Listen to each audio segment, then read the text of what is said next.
देवतेची देवोनियमान शरबंदी पाळले आपण त्याशी न लागे शरबंधन नित्य सावधान श्रीरामा प्रभु रामचंद्र भगवान की जय, दुर्गा माता की जय. गणपतीला नमस्कार करून कथा अनुसंधान सांगायला सुरुवात करीत आहे. कथा फार सुंदर आहे. इंद्रदेव मनामध्ये विचार करू लागलेला आहे. मला शरबंदामध्ये मध्ये नागपाशामध्ये राम आणि लक्ष्मण या पाठीमागे बांधले होते, पण त्या बंधनात राम आणि लक्ष्मण गुंतले नाहीत. त्यांनी कसली निदा झाली नाही, काही दुःख झालं नाही, असा मनामध्ये विचार करायला लागलेला आहे. हे ब्रह्मयाची ब्रह्मवरदोक्ती पूर्वीच सांगितली होती, तोची अभिचार स्थिती आरंभी पुढती इंद्रजित. ज्यावेळेस विचार करीत आहे आणि मनामध्ये विचार धरलेला आहे आणि आता मला आपलं काही चलाना, यांच्या बरोबर युद्ध करायला गेलं तरी ऐकणार, मग त्याच्यासाठी आपल्याला यज्ञ करावा लागतोय आणि त्या यज्ञामध्ये त्या ठिकाणी जर यज्ञ केला तर त्याच्यामध्ये आपण विजय होऊ, विजय प्राप्ती आपल्याला मिळेल असा विचार मनामध्ये करू लागलेला आहे. रिघोनिया यज्ञ वाटा प्रतिष्ठोनिया हव्य वाटा ओम सामोरीची निष्ठा निंद्य पापिष्टा ते ऐक. त्यावेळेस निघाला ना महाराज. आता कुठं निघाला? ज्या ठिकाणी यज्ञ करायचा आहे आणि त्या ठिकाणाला निघाला. पण वाटा कशा होत्या महाराज? कठीण होत्या. ह्याची कपट अवस्था कपटी मनाचं होतं आणि मनामध्ये कपट धरून त्या यज्ञ करण्यासाठी, त्याचा आरंभ करण्यासाठी मात्र निघालेला आहे. द्विज कपाळीची जाण प्रणिता पात्रे संपूर्ण आसी तोमरादि धनुष्यबाण परिस्तरण शस्त्राचे. असा त्या ठिकाणी यज्ञ करायला सुरुवात केलेला आहे. आणि ज्यावेळेस कपाळाला काळा भस्म लावलाय महाराज, यज्ञ करण्यासाठी आधी पूजा, शस्त्र अस्त्र सर्व दैवताची पूजा करू लागलेला आहे आणि पूजा करून यज्ञाचं कार्य करू लागलेला आहे. मध्याचे परिसमूहान मातंग मज्जा धारण अशुद्धांचा होम जान सावधान अवधारा. असं त्या ठिकाणी याने काय केलेलं? यज्ञ करायला महाराज आगुरी द्या होती याची आणि आगुरी द्यामध्ये लहान लहान बाळा असतील ती सुद्धा आणलेली होती आणि रक्ताचा वापर म्हणजे रक्त असणार त्या ठिकाणी आणलेलं होतं यज्ञामध्ये टाकायला, त्याच्यामध्ये होमामध्ये टाकण्यासाठी असं त्या ठिकाणी यज्ञ असणारा यांनी लावलेला आहे. निकाळ कृष्ण छाग खरा तोही जिवंता सता पुरा त्याचे कंठी देवोनी मुरासुरा दरिडे रुधिरा निरसिनी. असं त्या ठिकाणी त्या यज्ञामध्ये आहुती टाकण्यासाठी काळा जर असा बकरा आणलेला आहे आणि तो आणलेला आहे आणि त्या ठिकाणी पुढा असणारा त्याच्यात टाकण्यासाठी, ते रक्त टाकण्यासाठी असा तो होमाला बसलेला आहे महाराज. आणि यांना असणारा होमाची सामुग्री जवळ घेतलेली आणि बसलेला आहे. स्त्रुवा पात्र विचार घडविले शे आश्वाम सारम तेने स्रुवेने निशाचर होमी रुधिर होतासी. आस्व होते, गोळे होते, प्रत्येकाचं रक्त प्रत्येकाला मध्ये टाकीत होता महाराज. असा त्या ठिकाणचा वेदण्याची सामग्री मध्ये राक्षस होती ना बोलून यांच्याकडे काही मोठं तूप असेल का टाकायला? तूप नव्हतं महाराज. रक्त टाकीत होते, आगोरी यज्ञ करीत होते. आणि या यज्ञामध्ये का जर यज्ञ केला आणि जर माझा यज्ञ खरोखर सफल झाला तर मी राम आणि लक्ष्मणला मारल्याशिवाय राहणार नाही, असा विचार मनामध्ये करायला लागला ना महाराज. बोला अस्त्र देवता वानुनाम वा मंत्र तंत्र क्रिया विधान वा वा सर्व साधोनी सावधान करी हवान इंद्रजी. मंत्र बोलायचा, मंत्राचा जप होता महाराज. आता यज्ञाला बसतेत महाराज, काय आमुषाच्या दिवशी बसतेत महाराज. आणि ती यज्ञामध्ये वाहूत्या बोलतेत, काहीतरी करतेत नावा हे पुढे काहीतरी करायला दिली, नाही तर जमत नाही महाराज. तसं हे काहीतरी करून या असणाऱ्या इंद्रजिताला फक्त यज्ञ करायचा आहे. आणि या यज्ञामध्ये हे आगुरी यज्ञ नाव होत नाही महाराज. आणि हे यज्ञ जर केला तरच याला विजय मिळणार होता आणि खरोखरच विजय मिळणार होता. पण याच्यामध्ये अर्थाला साक्षात देव भगवंत होता. आणि त्या देवा पुढे जमतंय का महाराज? देवा पुढे काही जरी विघ्न करायला गेलं सपाट झाल्याशिवाय राहत नाही, असा साक्षात भगवंत देव तिथं होता. मग याचं काय चलत महाराज? मातंगीचे अनुनीय दर्शन वा त्यांच्या लाह्या केल्या भाजून वा गोरोचनाचे गंधविधान सुमने संपूर्ण करवी. आता त्या ठिकाणी यज्ञामध्ये टाकण्यासाठी हातीचे दात आणले महाराज आणि त्याच्या लाह्या बनवल्या. मग आता कशा बनवल्या त्या पुन्हा ठेव महाराज. लाह्या बनवल्या का? आहुती सोडायची, आहुती टाकायची, यज्ञ करायचा. मग याचा आगोरीच यज्ञ होता आणि आगोरीच सामोरी होती महाराज. असं आणलेलं होतं, बाटल्याला होतं आणि त्या ठिकाणी यज्ञ चालू होता. सरशप भल्ला तकमा देसी काळी चिडी दिवा भितासी जिताची खिळणी करो नित्यासी ओमी जे राक्षसी अभिचारी. अभिचारी नावाचा यज्ञ होता महाराज. आणि त्या यज्ञामध्ये महाराज जिवंत काळी चिमणी आणली का गोबर आणला असन, प्रत्येक प्राणी आणले पण जिवंत टाकीत होता महाराज. जिवंत टाकायचा आणि ते होम त्या ठिकाणी चालू होता. डोळे झाकून बसलेला होता आणि सर्व सामग्री त्या असणाऱ्या होमामध्ये सोडित होता महाराज. आणि मग हे होम झाल्यानंतर त्याच्या मनामध्ये विचार होता महाराज, मी जर विजय या ठिकाणी झालो तर राम लक्ष्मण सर्वांनी वानराला हनुमानजीला सर्वांनी मारील अशा धोरणानं वाटलेला होता. होम करिता प्रधान यज्ञ भोगता जो होता शन संतोषोनी आपण ब्रह्मवरदान देता झाला. त्यावेळेस हुताशन म्हणजे अग्नी.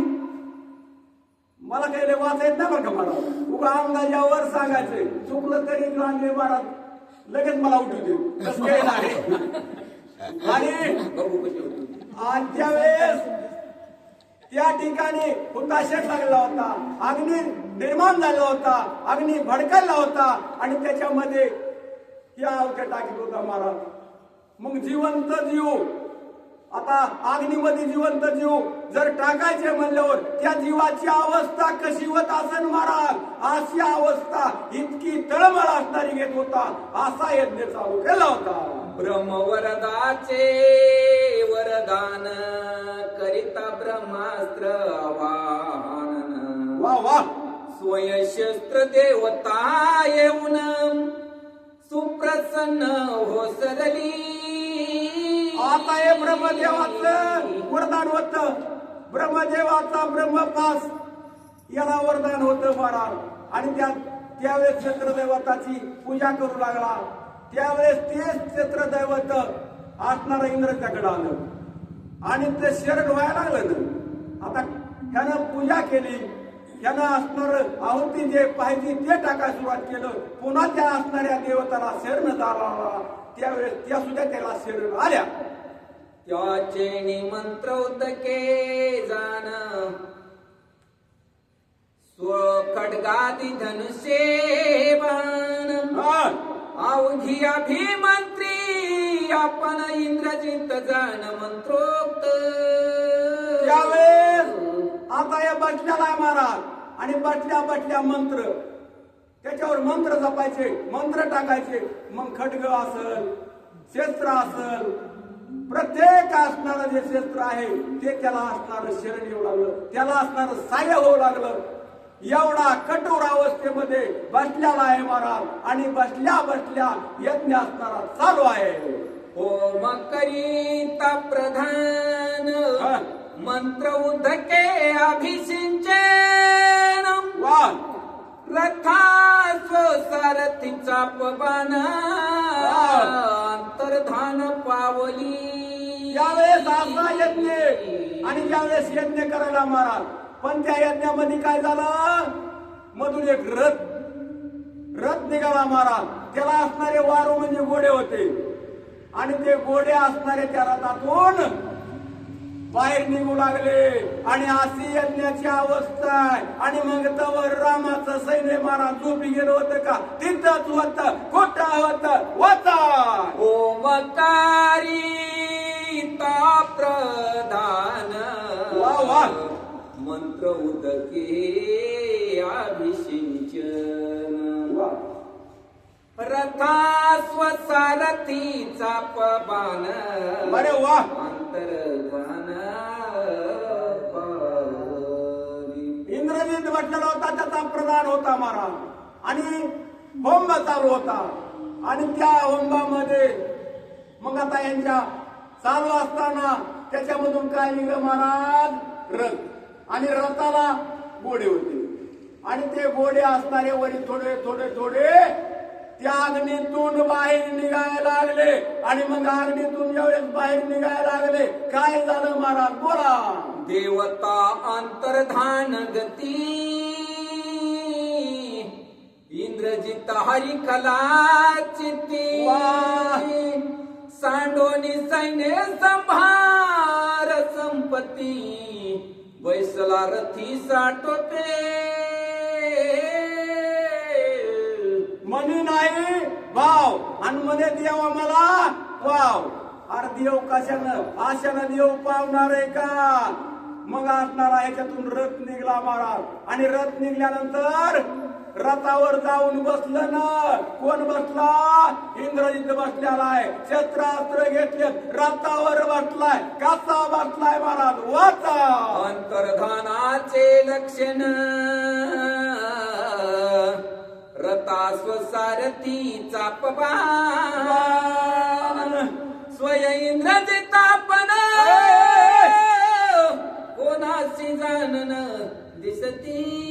आता रथावर बसलेलाय, हातामध्ये धनुष्य बाण आहे आणि कुणाला दिसत नव्हतं महाराज. कपट करीत होत आणि कपट करून बसत होत. हनुमानजी लंकेमध्ये गेले होते त्यावेळेस मात्राला सुद्धा फसवायचा प्रयत्न केला न.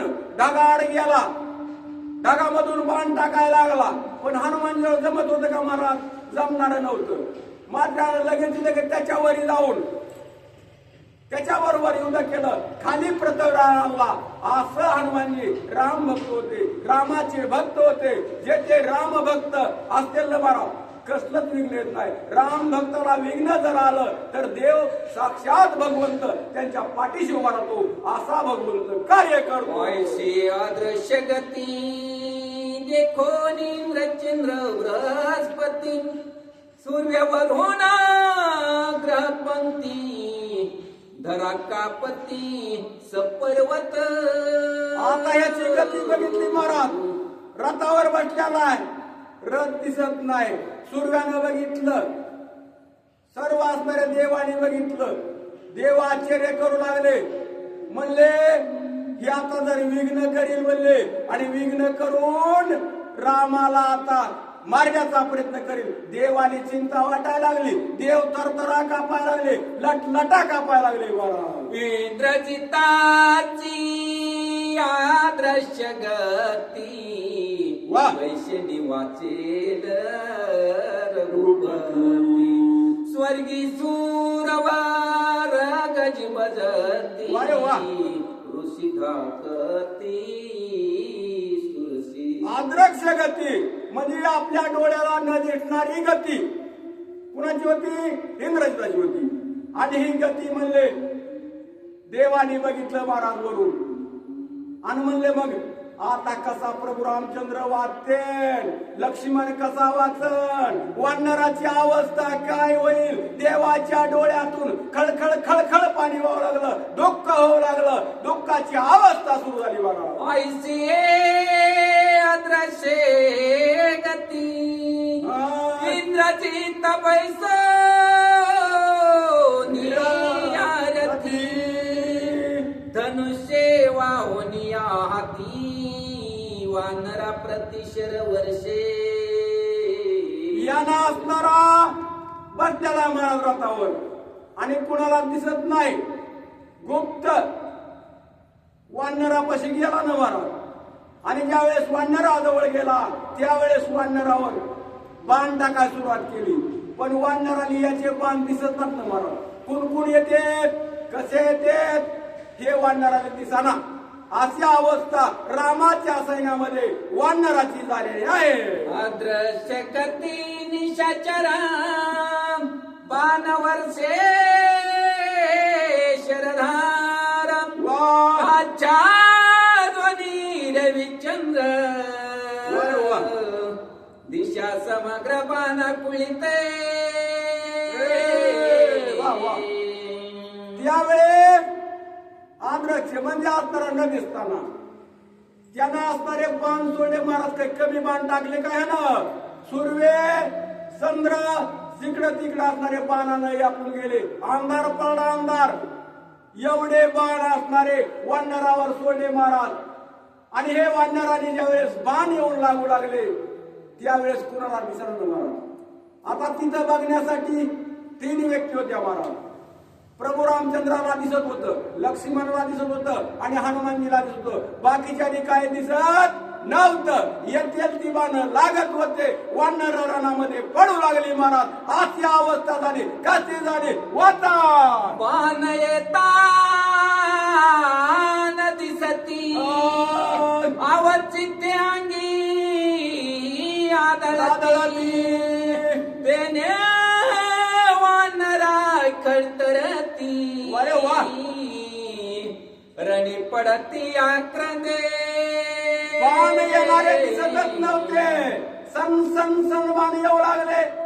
वानराली बाण लागायला लागले महाराज.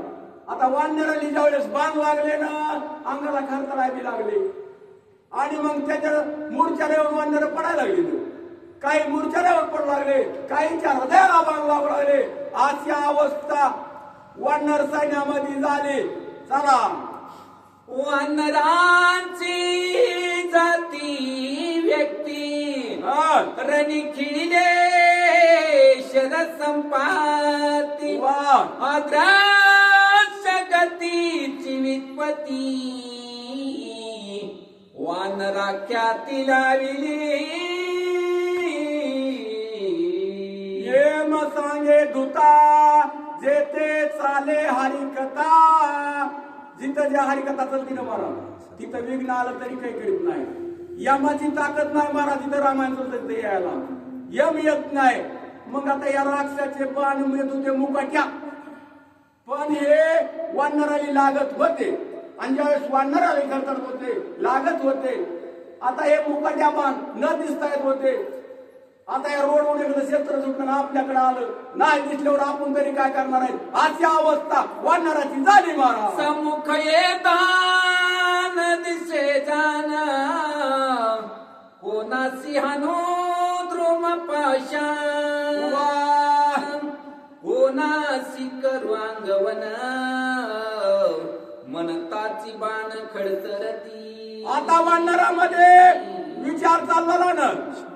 म्हणले बाण दिसणार शस्त्र दिसानाय येतंय लागतंय खरतडतंय, पण आता कुणाबरोबर म्हणून युद्ध करावं, कुणाचा बाण आहे म्हणून त्याच्यावर डोंगर टाकावा, कुणाचा बाण आहे म्हणून त्याच्यावर वर्ष टाकावा. टाका दिसलं तर पाहिजे आणि पुढे ना दिसल्यावर कोणावर टाकावा, अशी वाढणाराची अवस्था झाली आहे. वर्ष वर्षोनी शरदाळ वानरांचे प्रबळ बळ, रणी खिळनिया ते सकळ वा. वाढिले विकळ रणभूमी. वा वा वा. त्या ठिकाणी महाराज यानं असणारे मुगाच्या बाण टाकायला सुरुवात केली आणि वानराच्या हरीची हरी सैन्य असणारे प्रत्येक रणभूमीवर पडू लागलं. जिकडं तिकडं हाकार उठला, सैन्यामध्ये सैन्य गजबजला महाराज. पण सैन्यामध्ये दुराचा कुणीतरी असतोच तर महाराज, यांच्या पाठीमागे असं तर कुणीतरी सगळ्यांनीच कळतंय महाराज. रामायण माणसं थोडीच आहेत महाराज, पण टक्क लावून रामायण ऐकायला हीच माणसं आहेत महाराज. लय मोठ्या आठणीमध्ये चारदरीमध्ये आम्ही जातो महाराज. वडाच्या आले पुढे फक्त ऐकत येत आणि वडाच्या पाठीमागली काय नाही, ऐकलं तर ऐकलं, नाहीतर थांबा. अदृश्य गती शस्त्र संहार, वावा परशुपट्टी सकदा मुदगल, शूळ परिगा तोमर. अरे वा. रणी वानर खोचले, अवस्था महाराज रणभूमीची महाराज. 32 येऊन लागायला लागला, तोमर गदा वानरावर लागायला लागला. वानर म्हणले आता काही गबाट्यात मला नाही म्हणले. वानर खवळली, कशी खवळली, किती खवळली, कोरड्यावर तासन वाचा. अदृश्य विधी वानर विराला विला मेघनादे दराला, विंदिल्या मुख्य धुराम हा. त्याही आवहारा सांगेन. महाराज त्यावेळेस असणाऱ्या वानरामध्ये रणभूमी होऊ लागली महाराज. आणि ज्यावेळेस मुख्याच्या दोराचे होते, चांगले मोठा असणाऱ्या वानरामध्ये मोठमोठाने प्रधान होते. प्रधान सुजा असणारे वानर पाळले महाराज रणभूमीवर. एवढा इंद्रजानं मांडलं महाराज. चला पुढं. चला पुढं.